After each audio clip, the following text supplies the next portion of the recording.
Hello and welcome to my next video tutorial. Today I will present to you how to paint the OSL effect that you can see here on my Szarekh Silent King miniature that was painted without any use of an airbrush. I hope that you will find this tutorial interesting because stuff like this that is just reflection, that is rounded and slowly disappearing on the armor, are almost always painted with an airbrush, because when you're painting with an airbrush, it's leaving sides.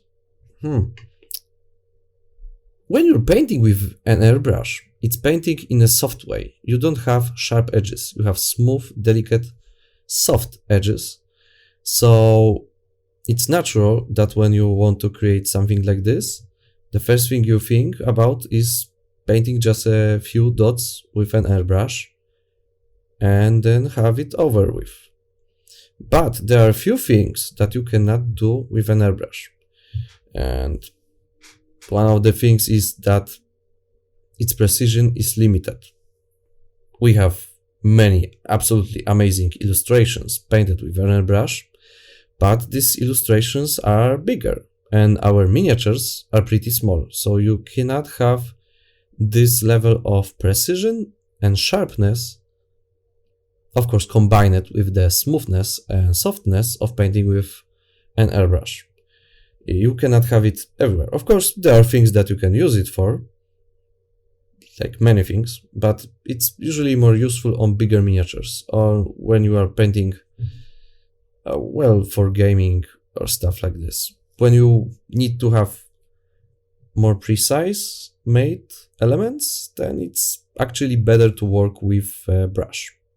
And since I already have a camera in my hand, I wanted to present to you a few details that won't be visible in a moment.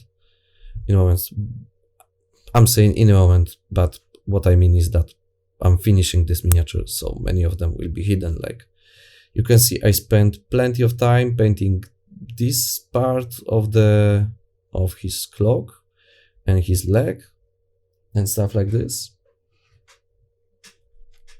And for example, I also painted this side of the spear.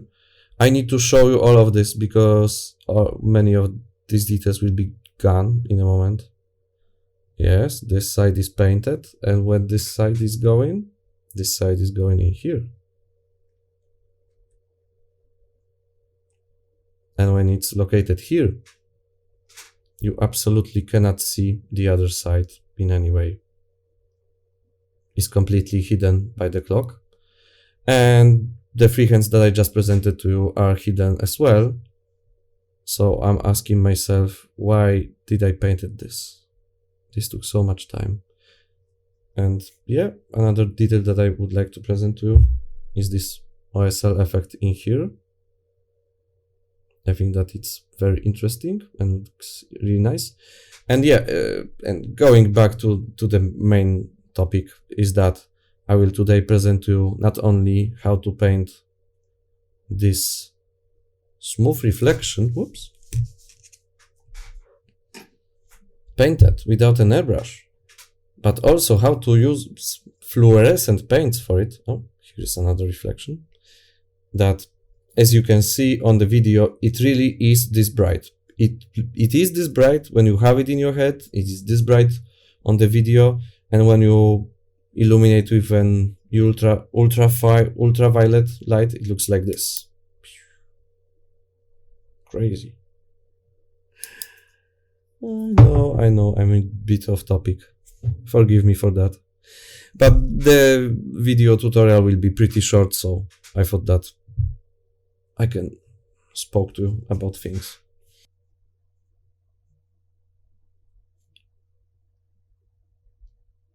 Okay, there are angles on which this reflection might seem too small, like on this one, especially because the one on the left is bigger. But then when you look on it from this side, it looks good. I think it looks good.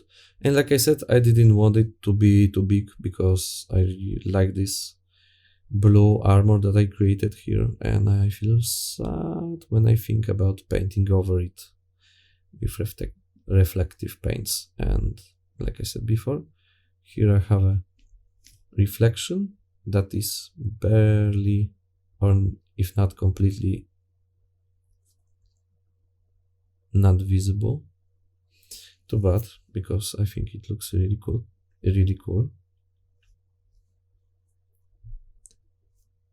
Okay, so that would be it. Okay, so I hope that now you will be able to paint such crazy saturated reflections that look like if they were painted with an airbrush, using just a brush. And that now my technique will seem to you a bit easier to understand. Okay, so that's it. One last look on the front. Yeah, I'm really happy with these squares.